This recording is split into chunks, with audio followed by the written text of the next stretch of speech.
नमस्कार, मैं हूँ ज्योति। समाशोधन के ऑनलाइन मंच पे आप सभी का हार्दिक अभिनंदन है। तो मैंने आपसे बोला था कि करंट अफ़ेयर्स के सेशन को मैं लेकर आऊँगा। तो 16 जुलाई 2025 के करंट हम लोग स्टार्ट करते हैं। उससे पहले हर हर महादेव। और इस समय मैं आपको एक बात और भी बता दूँ कि करंट अफ़ेयर्स की अगर आपको पीडीएफ चाहिए, तो मेरा ये मोबाइल नंबर आपके पास दिया हुआ है स्क्रीन पर, जैसा कि आपको दिख रहा होगा। तो इसमें व्हाट्सएप कर दीजिएगा तो आपको पीडीएफ भी मिल जाएगी, ठीक है? तो परेशान होने की कोई ज़रूरत नहीं है, हम लोग अच्छी तैयारी करेंगे और जम के मेहनत करेंगे, ठीक है? मैं भी और आप भी। चलिए आते हैं नेक्स्ट में। हम लोग क्वेश्चन नंबर आ गए हैं, क्वेश्चन नंबर 1 पे। क्वेश्चन नंबर 1 देख लेते हैं बेटा, क्या है ये? क्वेश्चन नंबर 1 कह रहा है कि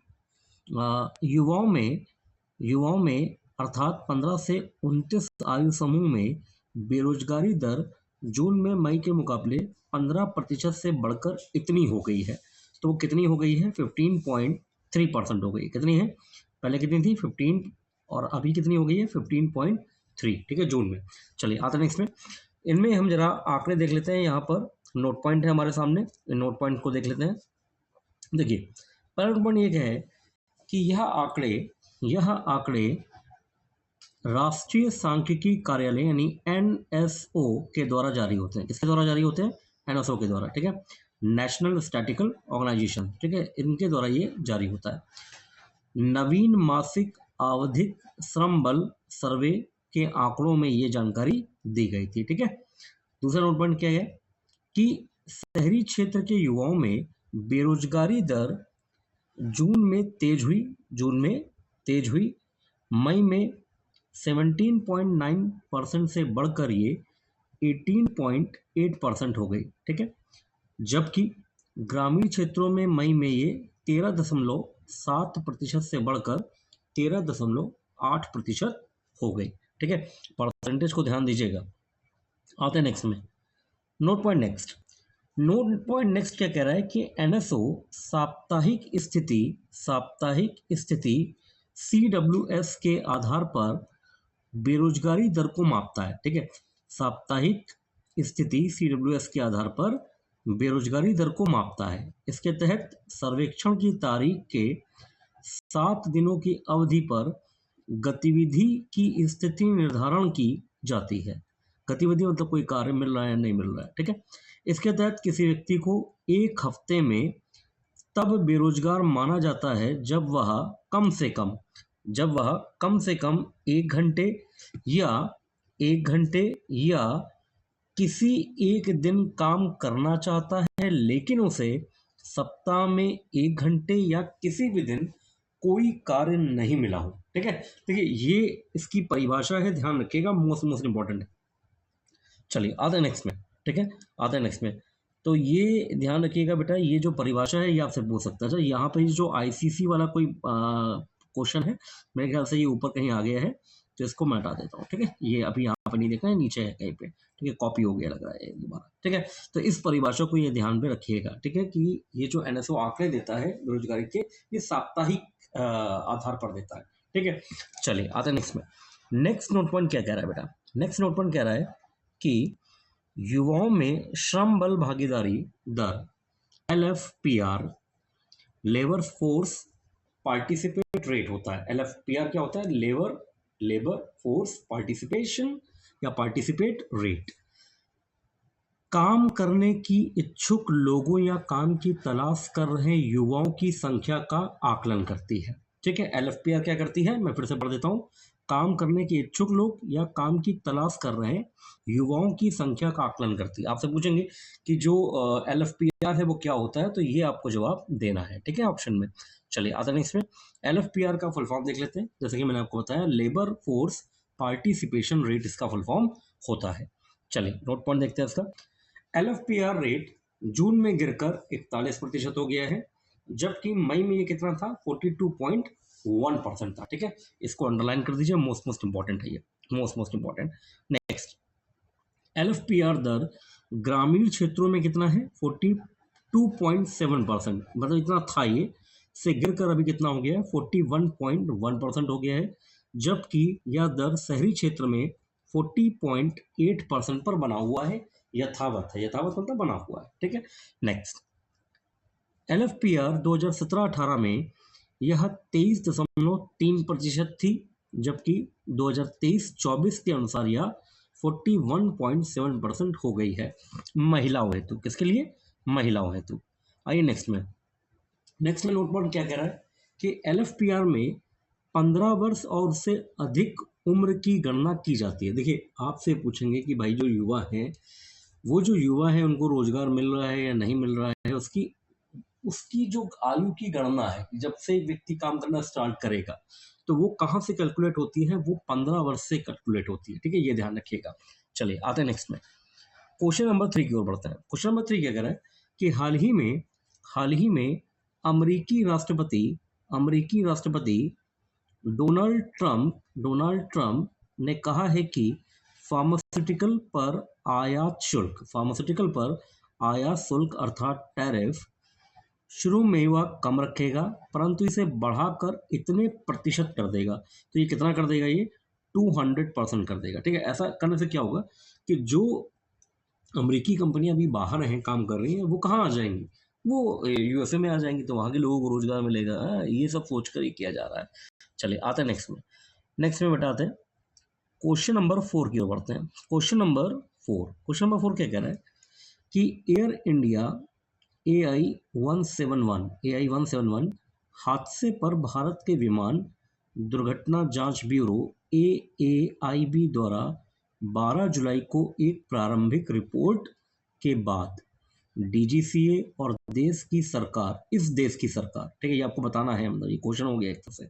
इस देश की सरकार ने बोइंग विमान में फ्यूल कंट्रोल स्विच की जांच करना अनिवार्य कर दिया है।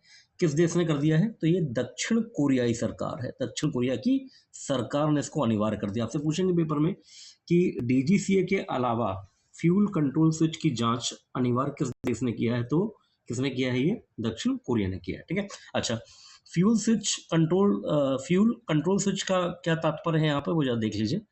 एक्चुअली में हुआ क्या था कि जो रिपोर्ट आई है, क्रैश रिपोर्ट आई है, जो अभी हादसा हुआ, एयर क्रैश हुआ, उसमें बोला गया कि गलती से, मतलब ये जो आपका ब्लैक बॉक्स था, उसमें जो कन्वर्सेशन था कॉकपिट में पायलट्स के बीच में, पायलट और को पायलट के बीच में, उनमें उनकी चर्चा इस तरह से रिकॉर्ड हुई, वो संवाद रिकॉर्ड हुआ कि उन्होंने अचानक से पूछा कि क्या आपने जो फ्यूल का ऑन ऑफ बटन है उसको क्या ऑफ कर दिया है?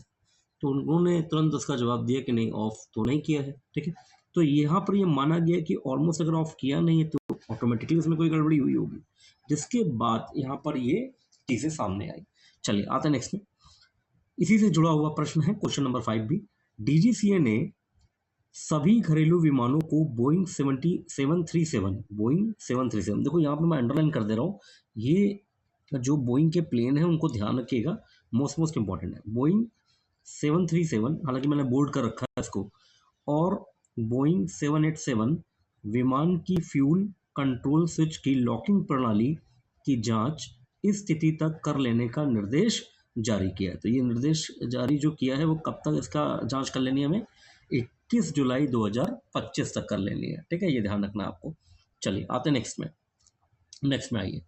नोट, इसमें बोइंग 777 विमान को शामिल नहीं किया गया। ध्यान रखिएगा, देखिए ऊपर अभी हम लोगों ने पढ़ा कि भैया वो जो गाइडलाइन दी है DGCA ने, वो किसके लिए दी है? बोइंग 737 और बोइंग 787 से, मगर उसने बोइंग 77 विमानों को शामिल इसमें नहीं किया, ये ध्यान रखिएगा। ठीक है, क्योंकि उनमें एक अलग तरह का फ्यूल स्विच लगा हुआ है। देखो, इनमें दोनों में क्या है, समान फ्यूल स्विच है, मगर इसमें भिन्न है, इसीलिए इस वाले बोइंग 777 को इस जांच के दायरे से बाहर कर दिया है। ठीक है, ध्यान रखिएगा। ये आता है नेक्स्ट में, क्वेश्चन नंबर 6 क्या कहता है? क्वेश्चन नंबर 6 ये कह रहा है कि DGCA ने किस कंपनी के द्वारा निर्मित फ्यूल स्विच की लॉकिंग प्रणाली की जांच करने के लिए आदेश जारी किया है? तो ये है हनीवेल कंपनी के द्वारा जो लॉकिंग स्विच बनाए गए हैं उनकी जांच करनी है। ठीक है, अच्छा, इन्हीं की जांच क्यों करनी है? उसका भी एक कारण है, वो नोट पॉइंट में है कि DGCA ने यह आदेश 2018 के FAA फेडरल एविएशन एडमिनिस्ट्रेशन की एडवाइजरी के आधार पर दिया है, क्योंकि इस एडवाइजरी रिपोर्ट में कुछ संदेह जताया गया था। ठीक है, 2018 में। इसीलिए इस कंपनी के जो क्या कहते हैं लॉकिंग स्विच है, लॉकिंग प्रणाली है फ्यूल स्विच की, उस पर जांच करने की बात कही है। ठीक है, चलिए आते हैं नेक्स्ट में। नोट नोट देख लीजिए। क्रैश रिपोर्ट जारी होने के बाद एतिहाद एयरवेज, ये अंडरलाइन कर दीजिए, इसको मैं भी कर देता हूँ। ठीक है, ये ध्यान रखिएगा। क्रैश रिपोर्ट जारी होने के बाद एतिहाद एयरवेज और सिंगापुर एयरलाइंस ने अपने बोइंग 787 विमान के फ्यूल कंट्रोल स्विच की जांच शुरू कर दी है। ठीक है, आपसे पूछेंगे कि भाई दक्षिण कोरिया के अलावा भी कौन ऐसा कर रहा है, तो एतिहाद एयरवेज और सिंगापुर एयरलाइंस। ठीक है, ये ध्यान रखिएगा, मोस्ट इंपॉर्टेंट हो जाएगा अभी। ठीक है, आते हैं नेक्स्ट में। क्वेश्चन नंबर 7 क्या कह रहा है कि भारत की सबसे बड़ी दवा निर्माता कंपनी सन फार्मास्यूटिकल्स इंडस्ट्रीज ने हाल ही में हेयर फॉल से संबंधित एक दवा जारी की है। उसका नाम है, तो उसका नाम है लेक्सेल्वी। तो ये खुशी की बात है कि जो बाल झड़ जा रहे हैं, युवावस्था में गंजापन आ जा रहा है, उसकी दवा यहाँ पर रिलीज कर दी है सन फार्मास्यूटिकल्स से। ठीक है, अच्छा क्या नाम है इसका? लेक्सेल्वी। दवा का नाम क्या है? लेक्सेल्वी। ब्रैकेट में क्या लिखा है? ड्यूरेक्सो लिटिनिब, ड्यूरेक्सो लिटिनिब। ठीक है, ध्यान रखिएगा, मोस्ट इंपॉर्टेंट है। आइए, अच्छा आपको लग रहा होगा कि ये तो बहुत अच्छी बात होगी, फटाक से हम ले आएंगे दुकान से, तो भैया ये अभी ऐसा नहीं संभव हो पाएगा। क्यों नहीं संभव हो पाएगा? वो यार देखिए नोट पॉइंट में है। नोट पॉइंट में क्या कह रहा है?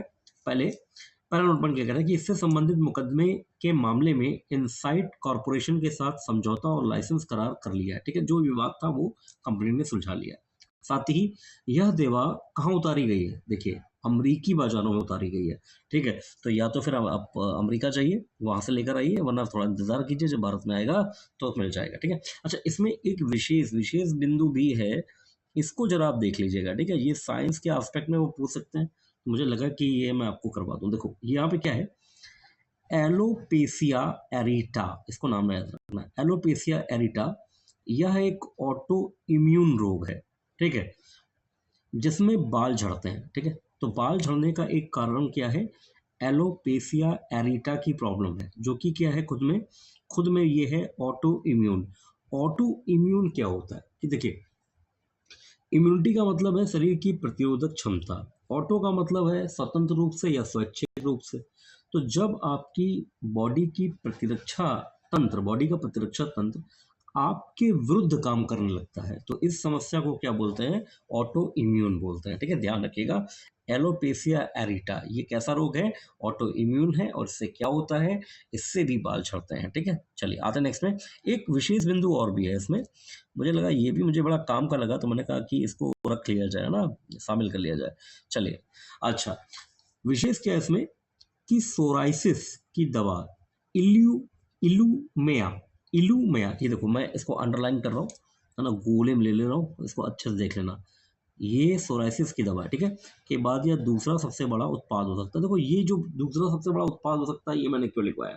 ये बिजनेस पॉइंट ऑफ व्यू से, ठीक है, कि उसने गंजापन अभी बहुत सारे लोगों में हो रहा है। ठीक है, सोराइसिस की प्रॉब्लम हो रही थी, तो उन्होंने ये दवा लॉन्च की थी। उसके बाद गंजापन के लिए दवा लॉन्च कर दी, तो उससे उनको व्यापारिक फायदे होंगे। ठीक है, उसके एस्पेक्ट में मैंने बोला है ये। चलिए आते नेक्स्ट में, क्वेश्चन नंबर 8 की ओर बढ़ते हैं।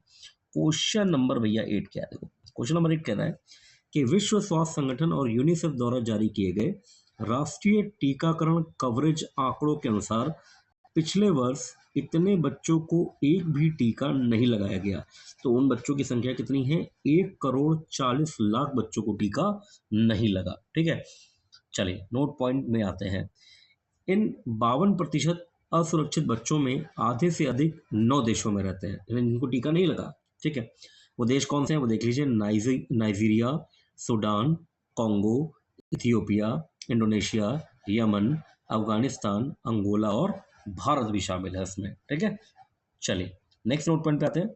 संबंधित रिपोर्ट के अनुसार 1 साल से कम उम्र के लगभग 89% बच्चों को डिप्थीरिया, टिटनेस, काली खांसी के टीकों की पहली खुराक मिल चुकी है। ठीक है, ये बहुत अच्छी बात है। चलिए नेक्स्ट नोट पॉइंट देखते हैं। 85% बच्चों ने 3 खुराकों की श्रृंखला पूरी की है। नेक्स्ट, जनवरी 2025 से, नोट पॉइंट है ये भी, जनवरी 2025 से अमेरिकी राष्ट्रपति डोनाल्ड ट्रंप ने विश्व स्वास्थ्य संगठन से अपने को हटा लिया। देखिए ये मोस्ट इंपॉर्टेंट है ये लाइन। कि भैया ये जो टीका नहीं लग पा रहा है, कारण भी क्या है उसका, कि जनवरी 2025 से अमेरिकी राष्ट्रपति डोनाल्ड ट्रंप जी ने क्या कर दिया है, विश्व स्वास्थ्य संगठन से अपने को हटा लिया, अलग कर लिया और सभी मानवीय सहायता रोक दी है। ठीक है, मानवीय सहायता रोक दी है। इसके बाद इसके तत्पश्चात अमेरिकी सहायता एजेंसी को भी क्या कर दिया इन्होंने, बंद कर दिया है। बात समझ रहे हैं, इसलिए इतनी प्रॉब्लम जो है वो विकराल हो गई, बड़ी हो गई। ठीक है, चलिए आते नेक्स्ट में क्वेश्चन नंबर 9। विश्व युवा कौशल दिवस मनाया जाता है, तो भैया ये मनाया जाता है कब, 15 जुलाई को मनाया जाता है। ठीक है, ध्यान रखेंगे, इस तरह के क्वेश्चन पेपर में आते हैं। ठीक है, अगर मान लीजिए जिस मंथ में आपका पेपर है उस मंथ से संबंधित कोई विशेष तिथि है तो उसका बिल्कुल ध्यान रखिएगा। चलिए, इसमें नोट पॉइंट भी है। अच्छा, एक क्वेश्चन भी है साथ में। अच्छा, क्वेश्चन के बाद होगा मेरे ख्याल से, हाँ क्वेश्चन के बाद ही है। ठीक है, क्वेश्चन नंबर 10 पे आते हैं। देखिए क्वेश्चन नंबर 10 क्या कह रहा है कि विश्व युवा कौशल दिवस 2025 का थीम अर्थात शीर्षक क्या है। इसको टिक कर दीजिए, एक तो भैया मोस्ट इंपॉर्टेंट है। ठीक है, थीम हमेशा पेपर में पूछते हैं। ठीक है, ध्यान रखिएगा। तो भैया थीम क्या है विश्व युवा कौशल दिवस 2025 का, कृत्रिम बुद्धिमत्ता और डिजिटल कौशल के माध्यम से युवा सशक्तिकरण। ठीक है, मैं फिर से पढ़ रहा हूँ, कृत्रिम बुद्धिमत्ता और डिजिटल कौशल के माध्यम से युवा सशक्तिकरण। ठीक है, नोट कर लीजिए इसको, मोस्ट इंपॉर्टेंट है बेटा ये। चलिए नोट पॉइंट देखते हैं इसका। संयुक्त राष्ट्र महासभा के द्वारा 11 नवंबर 2014 को श्रीलंका द्वारा प्रस्तुत तथा कई देशों द्वारा समर्थित एक प्रस्ताव के माध्यम से 15 जुलाई 2015 को विश्व कौशल दिवस घोषित किया गया था। देखिए, अगर पेपर में मान लीजिए ये आ जाए कि विश्व युवा कौशल दिवस कब घोषित किया गया था, तो 15 जुलाई 2015 को किया गया था। ठीक है, अच्छा, जब घोषित हो गया तो इसने अपना उत्सव मनाया, पहला वाला। तो पहला उत्सव कब हुआ, 15 जुलाई 2015 को सतत विकास के 2030 एजेंडा के शुभारंभ के साथ मनाया गया, जो कि सभी के लिए गुणवत्तापूर्ण शिक्षा कमा रोजगार पर जोर देता है। ठीक है, ये बहुत अच्छी बात है। चलिए आते हैं नेक्स्ट में, क्वेश्चन नंबर 11 की ओर बढ़ रहे हैं। क्वेश्चन नंबर 11 क्या कह रहा है कि विंध्याचल मंडल के सोनभद्र जनपद का एक गांव जो कि जो कि पूर्वांचल का पहला, इसको अंडरलाइन करते चलेगा, देखिए मैंने यहाँ पे कर रखा है। ठीक है, आप भी कर दीजिएगा, जो कि पूर्वांचल का पहला स्थल है जिसे यूनेस्को ने अपनी सूची में दर्ज किया है, उस गांव का नाम बताइए। तो ये गांव है सलखन। गांव क्या है, सलखन है। किसने शामिल कर लिया है, यूनेस्को ने। ठीक है, विश्व धरोहर में शामिल कर लिया है। क्या खास बात है यहाँ पे, वो देख लीजिए, ब्रैकेट में है कि यहाँ 1.4 अरब वर्ष प्राचीन जीवाश्म यानी फॉसिल को यूनेस्को की विश्व धरोहर सूची में दर्ज कर लिया गया है। ठीक है, 1.4 अरब वर्ष पुराना फॉसिल कहाँ मिला है, सलखन में। और सलखन कहाँ है, विंध्याचल मंडल के सोनभद्र जनपद का एक गांव है। ठीक है, आइए नोट पॉइंट पे चलते हैं भाई। नोट पॉइंट क्या कह रहा है, दक्षिण अफ्रीका के बाद विश्व की सबसे प्राचीन धरोहर का दर्जा इसे दिया गया है या दिया जाएगा। ठीक है, मतलब अंडर प्रोसेस है, आगे हो जाएगा। ठीक है, नोट पे आते हैं। उत्तर प्रदेश इको पर्यटन विकास बोर्ड एवं राजधानी स्थित बीरबल साहनी पुरा वनस्पति विज्ञान संस्थान की ओर से इस जीवाश्म का अध्ययन किया गया, जिसमें 1.4 वर्ष पुराने शैवाल और स्टामेटोलाइट्स के जीवाश्म पाए गए, जो धरती पर प्राचीन जीवन के प्रमाण देते हैं। अब देखो एक बात और भी ध्यान रखना, आपसे ऐसे मान लो यही पूछ लें, क्योंकि देखो इसमें कई सारे क्वेश्चन बन रहे हैं। पहला क्वेश्चन तो ये भी बन रहा है कि बीरबल साहनी पुरा वनस्पति विज्ञान संस्थान कहाँ है, तो भाई लखनऊ में। भाई राजधानी से वही है ना, यूपी की। ठीक है, अच्छा दूसरा क्या बन रहा है, दूसरा हो सकता हो कि आपको ऐसे पूछ लें कि जीवाश्म धरती पर प्राचीन जीवन के प्रमाण का जीवाश्म, ठीक है, या उसके प्रूफ्स किसको मानेंगे, तो पुराने शैवाल 1.4 अरब वर्ष पुराने शैवाल और स्टामेटोलाइट्स को। ठीक है, ध्यान रखिएगा। आता नेक्स्ट में, नेक्स्ट नोट पॉइंट क्या कह रहा है कि सोनभद्र के जीवाश्म और अमेरिका का येलोस्टोन पार्क, ठीक है, सुना होगा आपने, ज्योग्राफी में पढ़ा होगा आपने, अमेरिका का येलोस्टोन पार्क, येलोस्टोन एक तरह की परिस्थितियों स्ट्रोमेटोलाइट्स और माइक्रोफॉसिल्स का समृद्ध संग्रह दर्शाते हैं। येलोस्टोन 500 मिलियन वर्ष पुराना है, जबकि सोनभद्र के जीवाश्म 1.4 अरब वर्ष से भी अधिक प्राचीन है। ठीक है, चलिए आते नेक्स्ट में, क्वेश्चन नंबर 12। क्वेश्चन नंबर 12 कह रहा है कि एक्सियोम 4 मिशन और भारतीय अंतरिक्ष यात्री शुभांशु शुक्ला और अन्य 3 साथी अंतर्राष्ट्रीय अंतरिक्ष स्टेशन ISS पर इतने दिन के प्रवास के बाद पृथ्वी पर लौटे। तो ये प्रवास था पूरे 18 दिन का रहा है। 18 दिन बाद पृथ्वी पर आए, ठीक है। तो ये बहुत गौरवशाली क्षण रहा है हमारे लिए। अच्छा, एक बात मैं आपको और यहाँ पे बता दूं, हो सकता है आपको पता हो, वैसे आप विद्वान लोग हैं, मगर फिर भी मुझे लगता है बता देना चाहिए। ये मुझे बताइए कि ISS जो है, ISS है ना, इसको आप इंटरनेशनल स्पेस स्टेशन कहते हो, ISS, ये कितने किलोमीटर पर है? तो भैया ये है 400 किलोमीटर पर, ठीक है। कितने किलोमीटर पर है? 400 किलोमीटर पर है, ठीक है। और कहाँ है, किस देश में है ये? कहाँ, अमेरिका में होगा? अमेरिका, अमेरिका नहीं नालायकों, इंटरनेशनल स्पेस स्टेशन है तो स्पेस में होगा, ध्यान रखना ये बातें। और ये किसी एक देश का नहीं है, कई सम्मिलित रूप से कई देशों ने इस पर काम किया है, ठीक है। तो ये ध्यान रखना, कई बार हम गलती कर बैठते हैं, जैसे मान लो पूछ ले कि ISS यानी इंटरनेशनल स्पेस स्टेशन किस देश में, तो हम उत्तर भी दे देते हैं कि हाँ इस देश में है। तो वो देश उसको बनाने में शामिल होगा, उससे जुड़ा हुआ होगा, हाँ किसी देश में नहीं है। स्पेस स्टेशन है तो कहाँ होगा हमेशा, ठीक है। लॉजिकली सोचो कि स्पेस में ही होगा, ठीक है। तो कितने किलोमीटर पे है मान लीजिए, तो वो 400 किलोमीटर पे, ठीक है। अच्छा, एक बात मैं आपको और मतलब बता दूं या यूं कह कि पूछ ही लूं, तो मैं पहले पूछ लेता हूँ, ठीक है, पहले पूछ लेता हूँ। अच्छा, मुझे ये बताओ कि अंतरिक्ष कहाँ पे है? कहाँ, ऊपर? ऊपर कहाँ भाई, छत के ऊपर? नहीं, छत के ऊपर नहीं भाई, ऐसे ऐसे खतरनाक उत्तर आप लोग देंगे तो कांड हो जाएगा भाई। तो जरा सुनो, देखो, ये जो लाइन है इसको बोलते हैं, जैसे मान लो ये अंतरिक्ष है, ठीक है, और ये एक लाइन है 100 किलोमीटर पर, ठीक है। 100 किलोमीटर एक लाइन है, 100 किलोमीटर पर एक लाइन जिसको बोलते हैं वॉन कार्मन लाइन। कौन सी लाइन बोलते हैं? Von Karman line, von Karman line.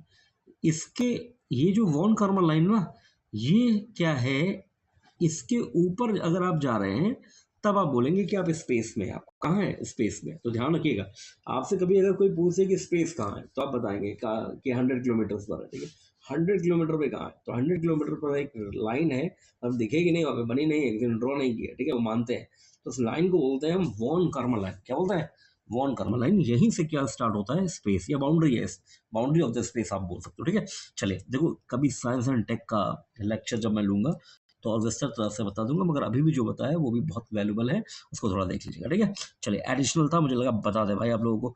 आ जाओ नेक्स्ट में, इसके नोट पॉइंट पे आता है। देखो नोट पॉइंट क्या कह रहा है। नोट पॉइंट कह रहा है कि शुभांशु शुक्ला अंतरराष्ट्रीय अंतरिक्ष स्टेशन पहुंचने वाले पहले भारतीय बने। हाँ, बजा दो ताली भयंकर तरीके से, ठीक है। और अंतरिक्ष में यात्रा करने वाले राकेश शर्मा जी के बाद दूसरे भारतीय। अब आप कहेंगे सर वहां पे आपने जी लगा दिया, अरे वो से लगा हुआ शुभांशु शुक्ला जी, चलो मैं ये भी बोल देता हूँ, ठीक है। चलो, तो भैया इसको पढ़ते हैं। अंतरिक्ष में यात्रा करने वाले राकेश शर्मा जी के बाद दूसरे भारतीय, ठीक है। देखो इसको ध्यान रखना, बहुत ही इंपॉर्टेंट है, और जोश में लगा दो गलत हो जाएगा। देखो, शुभांशु शुक्ला, हम लोग बिल्कुल एक एक लाइन पढ़ के चलेंगे। तो शुभांशु शुक्ला जी अंतरराष्ट्रीय अंतरिक्ष स्टेशन पहुंचने वाले पहले भारतीय हैं, ठीक है। ISS में पहुंचने वाले पहले भारतीय कौन है? शुभांशु शुक्ला जी है, ठीक है। और अंतरिक्ष में यात्रा करने वाले, देख रहे हो यहाँ पे अंतर, वो ISS जाने वाले हैं शुभांशु शुक्ला जी, और ये अंतरिक्ष में यात्रा करने वाले। अंतरिक्ष में यात्रा करने का मतलब समझ लो, 100 किलोमीटर के ऊपर, 100 किलोमीटर के ऊपर क्या है? वॉन कर्मन लाइन है। 100 किलोमीटर पर क्या है? ऊपर नहीं, सॉरी, 100 किलोमीटर पर क्या है? वॉन कर्मन लाइन है। तो यहाँ पर यात्रा करने वाले कौन हो गए? राकेश शर्मा जी हो गए। बात समझ रहे हैं आप? ये, और ISS में जाने वाले कौन हो गए? शुभांशु शुक्ला जी। तो राकेश शर्मा जी के बाद दूसरे भारतीय वर्ष 1984 में सोवियत संघ के सैल्यूट 7 अंतरिक्ष स्टेशन मिशन के तहत राकेश शर्मा गए थे, ठीक है। ध्यान रखिएगा, मोस्ट मोस्ट इंपॉर्टेंट है, ठीक है। आइए नेक्स्ट में, आइए नेक्स्ट में। अच्छा, आते नेक्स्ट में। नोट, ड्रैगन रेस अंतरिक्ष यान दक्षिण कैलिफोर्निया में सैन डियागो के नजदीक समुद्र में उतरा। देखिए, अगर आपसे पूछेंगे वो कैप्सूल जो है वो कहाँ उतरा था, तो वो कहाँ उतरा था भैया? दक्षिण कैलिफोर्निया में, और कहाँ? सैन डियागो के नजदीक समुद्र में उतरा था। Next note point, Shubhanshu Shukla ji के द्वारा अंतरिक्ष में किए गए कुछ विशेष प्रयोग, जिनमें से 7 प्रयोग खास तौर पर किसने तैयार किए थे? इसरो ने तैयार किए थे। ये इस प्रकार, देखिए ये जानना बहुत जरूरी है। तो एक बात तो ये ध्यान रखिएगा कि गगनयान पर का जो पहला कदम है वो एक्सियोम 4 में जो शुभांशु शुक्ला जी गए ना, वहाँ से आप ये समझ लीजिए गगनयान का पहला कदम उठ गया, ठीक है। अगर कोई पूछे कि गगनयान का पहला कदम किसने उठाया, तो शुभांशु शुक्ला जी ने उठाया, ठीक है। ये ध्यान रखिएगा। अच्छा, ये जो 7 प्रयोग है, ये प्रयोग क्या है मैं यहीं पर ले आया हूँ, उसको एक एक करके समझ लेता हूँ। देखिए, पहला प्रयोग है मायोजेनेसिस। आप इसको टिक कर दो, कहीं ना कहीं मिल जाएगा साइंस में, ठीक है। मायोजेनेसिस मतलब किसी ना किसी एग्जाम में साइंस का सेक्शन में मिल जाएगा, कहने का मतलब ये। मायोजेनेसिस क्या है? इस प्रयोग में मांसपेशियों के नुकसान का अध्ययन किया जाता है, जो कि अंतरिक्ष की माइक्रोग्रेविटी में होता है। और उन्होंने देखा कि बिना गुरुत्वाकर्षण के मांसपेशियां कैसे कमजोर होती हैं। यह ऑस्टियोपोरोसिस जैसे रोगों के इलाज में मदद कर सकता है, ठीक है। तो पहला क्या आ गया? मायोजेनेसिस। अब आपसे मान लीजिए पेपर में साइंस में अगर पूछेंगे तो वो पूछेंगे कि मायोजेनेसिस क्या है, तो मांसपेशियों के नुकसान का अध्ययन किया जाता है। बात समझ रहे हैं आप? और किसमें? माइक्रोग्रेविटी में, ठीक है।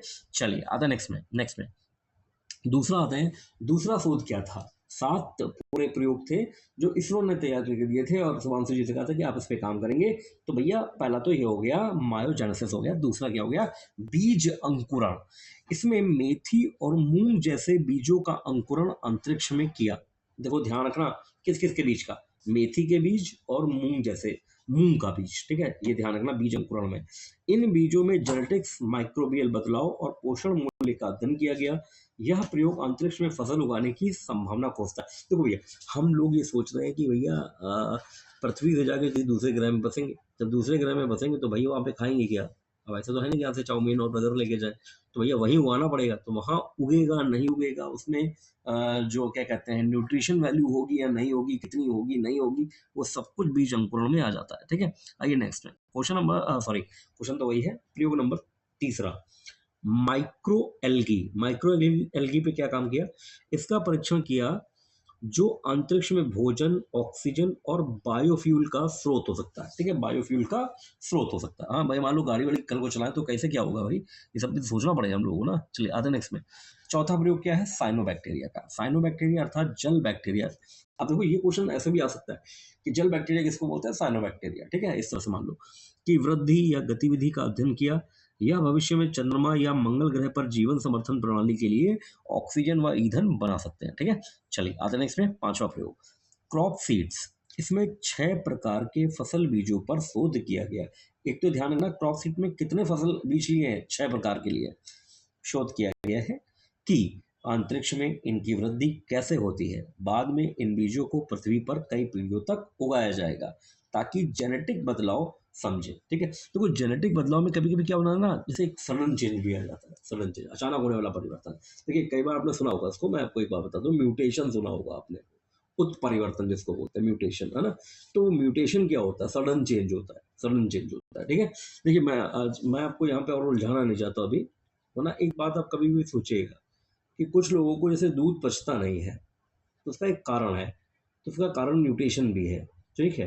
वो किसी दिन हम लोग इसको एक विस्तृत साइंस एंड टेक के लेक्चर में ले लूंगा, मैं इसको पूरा विस्तार समझाऊंगा कि ऐसा कैसे होता है, ठीक है। तो ये ध्यान रखिए कि हम म्यूटेशन वगैरह को भी ध्यान पे देखेंगे। चलिए आते नेक्स्ट में। छठवां प्रयोग क्या है इनका? छठवां प्रयोग है वाइजर डिस्प्ले। वाइजर डिस्प्ले क्या है? इसके अंतर्गत कंप्यूटर स्क्रीन का उपयोग का अध्ययन किया। कंप्यूटर स्क्रीन के उपयोग का अध्ययन किया। माइक्रोग्रेविटी में आंखों और दिमाग पर क्या असर पड़ता है, या अंतरिक्ष में डिजिटल सिस्टम के बेहतर प्रयोग। इसके अलावा हड्डियों के स्वास्थ्य, रेडिएशन एक्सपोजर और मानसिक स्वास्थ्य पर भी प्रयोग किया है। चलिए आता है नेक्स्ट में। टार्डिग्रेड्स सातवां प्रयोग है। इसके अंतर्गत छोटे माइक्रो जानवरों का अध्ययन किया जो चरम परिस्थितियों में जीवित रह सकते हैं, और यह देखा गया है कि अंतरिक्ष में कैसे ठीक होते हैं। मतलब मान लो विषम परिस्थिति में रह रहे हैं तो क्षति भी होगी इनमें, तो वो कैसे रिपेयर कर लेते हैं, ये सब भी यहाँ पे देखा है, जो भविष्य के लंबे मिशनों जैसे मंगल यात्रा आदि के लिए उपयोगी हो सकता है, ठीक है। चलिए आता नेक्स्ट में क्वेश्चन नंबर 13। क्वेश्चन नंबर 13 कह रहा है कि पद्म पुरस्कार 2026 के लिए नामांकन किस तिथि तक होगा? तो देखिए 15 मार्च के करीब करीब ये ऑनलाइन स्टार्ट हुआ था, और अभी लास्ट डेट इसकी क्या है? 31 जुलाई 2025 तक है, ठीक है। नोट पॉइंट पे आते हैं। वर्ष 1954 में स्थापित इन पुरस्कारों की घोषणा प्रतिवर्ष गणतंत्र दिवस के अवसर पर की जाती है। देखिए आपसे कभी पूछ सकते हैं ये, हाँ, कॉन्स्टिट्यूशन में जाके पूछ सकते हैं, मान लीजिए कि भाई जो पद्म पुरस्कार हैं वो कब दिए जाते हैं, उनकी घोषणा कब होती है, तो भाई गणतंत्र दिवस के दिन होती है, ठीक है। अच्छा एक बात और मैं बता दूं यहाँ पे, हो सकता है आपको पता हो, विद्वान लोग हैं आप लोग, तो आप लोगों को सब पता होता है, फिर भी मैं देख लेता हूँ कि पता है या नहीं है, या आप कैसा बताते हैं। भाई ये गणतंत्र दिवस जो है, रिपब्लिक डे को हम क्या करते हैं? नहीं, लड्डू तो आप खाते हैं, वो तो एक अलग विषय हो गया, लड्डू खाते हैं आप, हाँ, नाचते हैं, नहीं ये सब तो ठीक है, और क्या करते हो? देखो यहाँ पर ध्यान रखना। अच्छा मैं डायरेक्टली क्वेश्चन पे आ जाता हूँ कि फ्लैग होस्टिंग होगी या फ्लैग अनफर्लिंग होगी? चलो और क्लियर कर लेता हूँ। ध्वजारोहण होगा या झंडे को फहराया जाएगा? तो ध्यान रखिएगा, गणतंत्र दिवस रिपब्लिक डे जो कि 26 जनवरी को बनता है, उसमें फ्लैग अनफर्लिंग होती है, ठीक है, झंडा फहराया जाता है, झंडा फहराना होता है यहाँ पर, ठीक है। अब आप कहेंगे सर दोनों में अंतर क्या है? तो दोनों में प्रभु अंतर ये है कि जब आप फ्लैग अनफर्लिंग करेंगे, झंडे को फहराएंगे, तो आपको एक बात का ध्यान रखना है, प्रोटोकॉल है, मतलब क्या क्या ध्यान रखना होगा कि भैया ये देखो, मैं देखो स्ट्रक्चर बना रहा हूँ छोटा सा, मतलब बिल्कुल एम एफ हुसैन नहीं हूँ मैं, मगर मैं कुछ तो बना ही लूँगा, है ना। तो समझाने के लिए इतना तो बना ही दूंगा। देखो ये ऐसे मान लो स्टेयर्स है ना, छोटे ये कदम है, ये रखा और ये लगाया हमने, ये पोल है, ठीक है। तो जब अनफर्लिंग करनी होगी ना हमें, कब करेंगे हम? झंडा कब फहराएंगे? गणतंत्र दिवस के दिन, ठीक है, 26 जनवरी को। तो यहाँ पर ध्वज जो होगा ना, पहले से ही ऊपर की ओर होगा, पोल पर होगा ऊपर की ओर, है ना। और यहीं पे ये बंधा हुआ होगा, ठीक है, मतलब गांठ यानी नॉट लगी हुई होगी, और इसकी स्ट्रिंग यानी डोरी जो है वो नीचे होगी। डोरी ये मैं डोरी कर देता हूँ, ये डोरी नीचे होगी। तो इस बार इसको ना खोल देना है, इसको खींच के खोल देना है, तो ये फ्लैग खुल जाएगा, इसको बोलेंगे अनफर्लिंग, ठीक है। और अगर फ्लैग होस्टिंग होती जो कि 15 अगस्त को होती है, तो वहां पर झंडा कहाँ होता?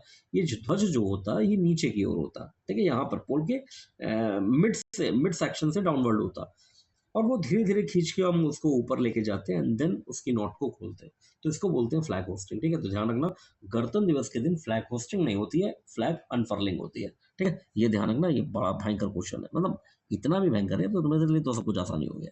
चलिए आगे नेक्स्ट में, next note point. Next note point कह रहा है कि भैया उत्कृष्ट कार्यों के लिए सम्मानित किया जाता है, ठीक है भाई, उत्कृष्ट कार्य करोगे तभी पद्म पुरस्कार मिलेगा, है ना। हाँ तुम सोते रहते हो तो कैसे मिलेगा ना, तब नहीं मिलता भाई। अच्छा क्योंकि वो कैटेगरी यहाँ पे नहीं है, तो वो कैटेगरीज मैंने लिखवा दी है ताकि तुम्हें अच्छे से पता रहे। तो भैया उत्कृष्ट कार्यों के लिए सम्मानित किया जाता है पद्म पुरस्कार कला, साहित्य एवं शिक्षा, खेल, चिकित्सा, समाज सेवा, विज्ञान एवं इंजीनियरिंग, लोक कार्य, सिविल सेवा, व्यापार एवं उद्योग आदि जैसे सभी क्षेत्र विषयों में विशिष्ट और असाधारण उपलब्धियों सेवा के लिए प्रदान किए जाते हैं। चलिए विशेष में आते हैं नेक्स्ट में। तो ये विशेष बिंदु ध्यान रखना, मतलब ये मतलब भयंकर है, मतलब भयंकर, मतलब इसको मैं भयंकर मैंने नहीं लिख सकता, इसलिए विशेष लिखा है, इसको आप थोड़ा सा ध्यान रखिएगा। देखिए देखिए इस तरह के जो प्रश्न हैं वो यूपीएससी या पीसीएस परीक्षा में आ सकते हैं, ठीक है, आते हैं, ठीक है, ध्यान रखिएगा, ठीक है, स्पेशली मैं बोल रहा हूँ आपको, ठीक है। चलिए देखिए, चिकित्सकों और वैज्ञानिकों को छोड़कर, देखिए इसको मैं अंडरलाइन करते चलो, चिकित्सकों को छोड़ दिया इन्होंने, और वैज्ञानिकों को छोड़कर अन्य सरकारी सेवक, जिसमें सार्वजनिक क्षेत्र के उपक्रमों में कार्य करने वाले सरकारी सेवक भी शामिल हैं, पद्म पुरस्कारों के पात्र नहीं है, ठीक है। आप देख रहे हैं, मतलब चिकित्सक हैं, वैज्ञानिक हैं, मगर ये जो कैटेगरी है ये पद्म पुरस्कारों के लिए पात्र नहीं होती है। तो अब आपसे देखिए, अब आपसे पेपर में कई बार पूछ सकते हैं, ये पूछ लेंगे अब आप कभी भी कि बताओ इनमें से कौन से लोग पद्म पुरस्कार के लिए पात्र नहीं माने जाएंगे।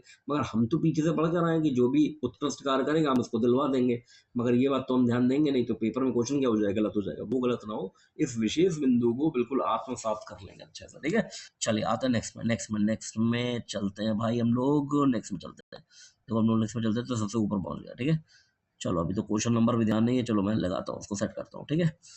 तो भैया आ जाओ, और देखो ये जो जितने भी पॉइंट्स है ना, नोट पॉइंट, ये ध्यान रखना, ये ऐसे नहीं है कि ऐसे लिखवा दिया है मैटर को बढ़ाने के लिए, लिखवाया इसलिए है क्योंकि वो नोट पॉइंट से भी क्वेश्चन उठ सकते हैं, इस बात का विशेष ध्यान रखिएगा आप लोग, ठीक है। बाकी तो सब बातें अपनी जगह पे हैं, मगर देखो हर एक नोट पॉइंट अपने आप में वैल्यूबल होता है, ठीक है। और मैं इसलिए बोल रहा हूँ क्योंकि मैंने पिछले एग्जामों में भी मैंने आपको इसके जो साक्ष्य हैं मैं कहूँगा, मैंने आपको दिए हैं कि देखिए किस तरीके से पूछ लिया है, ठीक है। चलिए तो भाई मिल गया हमारा, ये क्वेश्चन हो गया था, यही है वो विशेष पॉइंट, हाँ इसको फिर से देख लो, देखो यही वो विशेष है, ठीक है, ये मिलेगा कहीं ना कहीं पेपर में। चलिए आते नेक्स्ट में क्वेश्चन नंबर 14।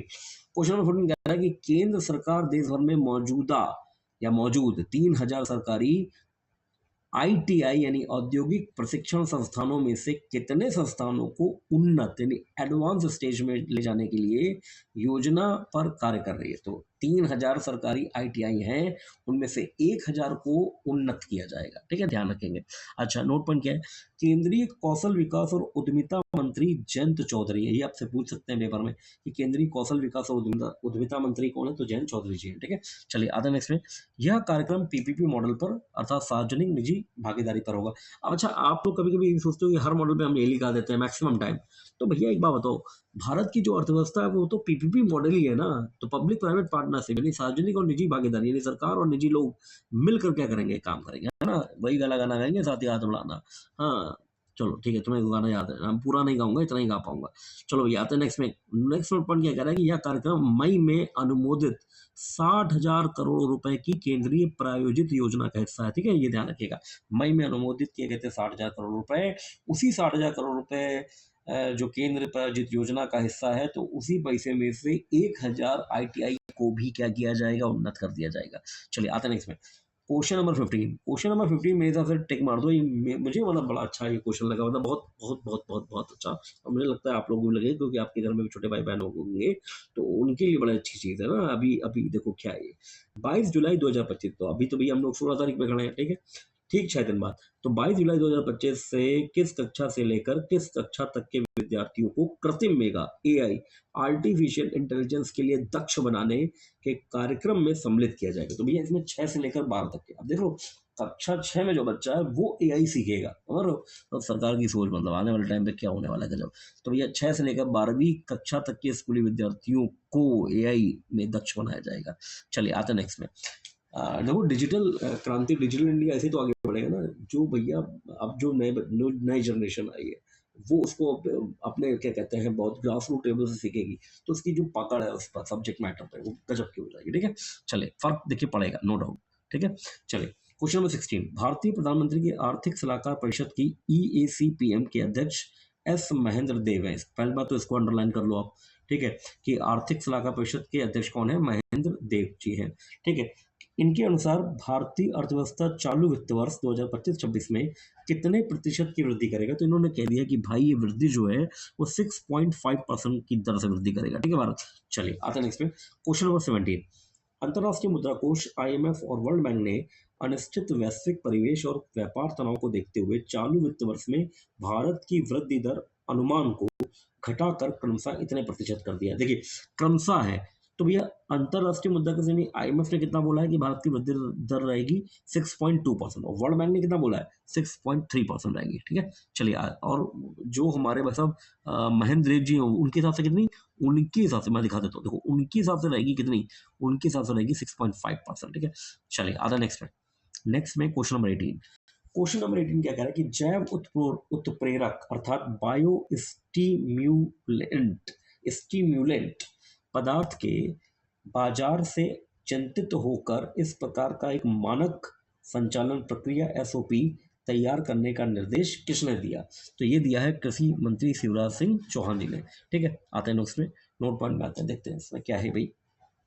देखो जैव उत्प्रेरक अर्थात बायो स्टिम्युलेंट, यह एक ऐसे पदार्थ हैं या सूक्ष्म जीव हैं जैसे कि लाभकारी बैक्टीरिया, कोई कवक या पौधों के अर्क होते हैं जो बीजों, पौधों या मिट्टी पर डालने पर प्राकृतिक पादप प्रक्रियाओं को उत्तेजित कर देते हैं। तो स्टिम्युलेंट है, सॉरी स्टिम्युलेंट है।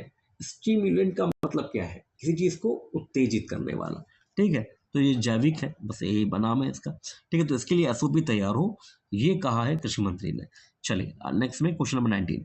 भारतीय बाजार में खुदरा निवेशकों, खुदरा मतलब रिटेल इन्वेस्टर्स, ठीक है, की भागीदारी देखी जा रही है और डीमैट खातों की संख्या 2019 में 3.6 करोड़ से बढ़कर 2025 में कितनी हो गई, तो ये हो गई 19.4 करोड़ हो गई है। ठीक है, देखो 2019 में कितनी थी, 3.6 करोड़। अभी 2025 में कितनी होगी? 19.4 करोड़ लोग आ गए हैं शेयर मार्केट में। ठीक है भैया, पैसा बनाने बंदा अरबपति खरबपति बनता है। ठीक है, ठीक है भैया, सब लोग बन जाए भाई। चलो आते हैं नेक्स्ट में। नोट पॉइंट क्या कह रहा है? इस अवधि में सूचीबद्ध कंपनी, सूचीबद्ध का मतलब तो लिस्टेड, ठीक है, सूचीबद्ध कंपनियों में घरेलू संस्थागत निवेशक यानी डोमेस्टिक इंस्टीट्यूशनल इन्वेस्टर का स्वामित्व कितना बढ़ गया है भैया? पहले था 13%, अभी बढ़ गया है 20% हो गया। ठीक है, अंडरलाइन कर दीजिएगा, मोस्ट इंपॉर्टेंट है। ठीक है, मैं भी कर देता हूँ, मैं भी कर देता हूँ। हाँ सर, आपने तो किया ही नहीं। ठीक है, देखो मैं कर रहा हूँ, ये देखो, सूचीबद्ध कंपनियों में घरेलू संस्थागत निवेशक का स्वामित्व 13% से बढ़कर कितना हो गया? 20% हो गया। जबकि विदेशी स्वामित्व कितना हो गया? विदेशी स्वामित्व घटकर 22% से कितना हो गया? 17% हो गया। ठीक है, इकोनॉमिक्स के अंतर्गत ये पूछा जा सकता है। चलिए आता है नेक्स्ट में। अच्छा, जो लोग बैंक की परीक्षा दे रहे हैं उनके लिए बहुत इंपॉर्टेंट होगा ये अब। ठीक है, डीमैट डीमैट ये सब कैपिटल मार्केट का पार्ट जो है पूछ लेते हैं वो। चलिए आता है नेक्स्ट में, क्वेश्चन नंबर 20। अफगानों को एक गुप्त प्रवास कार्यक्रम के तहत किस देश में लाया गया? तो ये ब्रिटेन में लाया गया। ठीक है, गुप्त कार्यक्रम चलाकर ब्रिटेन में ले आया अफगानों को। ठीक है, क्यों ले आया भैया? क्योंकि ब्रिटेन सेना के साथ काम करने के कारण ऐसा हुआ, क्योंकि ब्रिटेन सेना का साथ किसने दिया? अफगानों ने दिया, तो उनको भैया गुप्त तरीके से कहाँ ले आए? ये ब्रिटेन ले आया। चलिए आता है नेक्स्ट में, क्वेश्चन नंबर 21। बहुत ज़्यादा इंपॉर्टेंट नहीं, मगर हाँ ठीक है, इंपॉर्टेंट है। ठीक है, बहुत ज़्यादा नहीं है, लगा लो, याद कर लोगे तो अच्छा ही रहेगा। पूछ लेते हैं। चलिए, इजराइल के प्रधानमंत्री बेंजामिन नेतन्याहू की गठबंधन सरकार में प्रमुख सहयोगी दल रहे अति रूढ़िवादी दल ने गठबंधन सरकार को छोड़ने का ऐलान कर दिया है। यह पार्टी कौन सी है? तो ये है यूनाइटेड टोरा जुडिस्म नामक पार्टी के 2 गुटों ने ऐसा बोला है।